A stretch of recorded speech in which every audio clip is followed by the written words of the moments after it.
I'm curious who's having visions lately. Like I definitely am.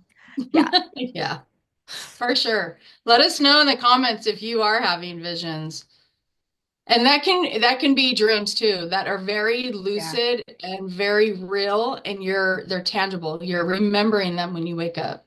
Yeah. And I feel like visions can really kind of point you in the direction of where things are unfolding for you. Like, where's your attention at? And so, like yesterday morning, I had a really intense vision of the original sacred union ceremonies with the priestess and the king from Inanna's time. And Inanna's time, we're talking like 5, 6,000 years ago. And it was so detailed. And I just love it when it comes in with such detail where this priestess was receiving gold coins and other trinkets from her community. And all of those coins were a way of setting intention for the ceremony.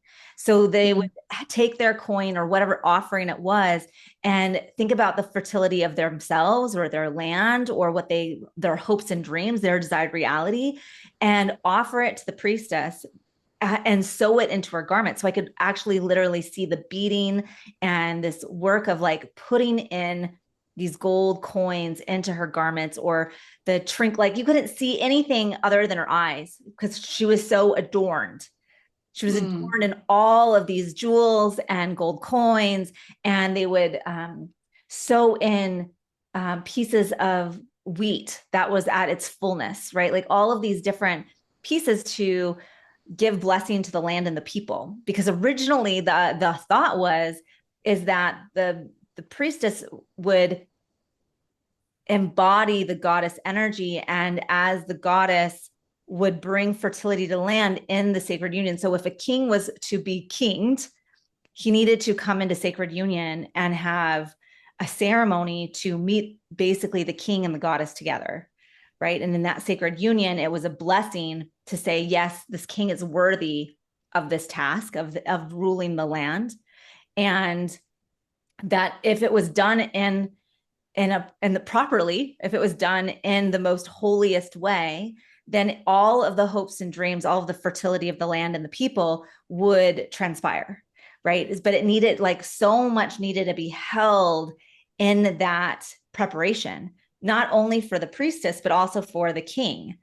And all of the community, like really the other priestesses, would hold space, the sacred ceremony. And so I could almost hear the tinkles of the coins um, bouncing off one of each other, right? Or as she moved the garment around, like you could hear her, and it was just like this most beautiful visual that I had of like, oh, I understand it. Like this was the original sex magic, right? Like as Yeah.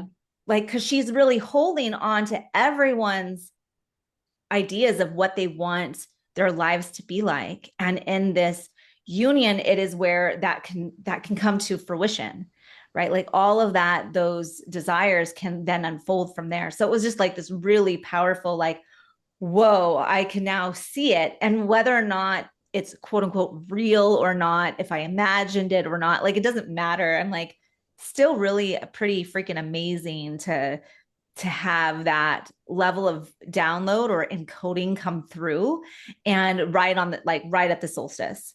Like this is Yeah. my message at solstice is, and for me kind of the way it translated is, how am I bringing the hopes and dreams of my students, of our community forward?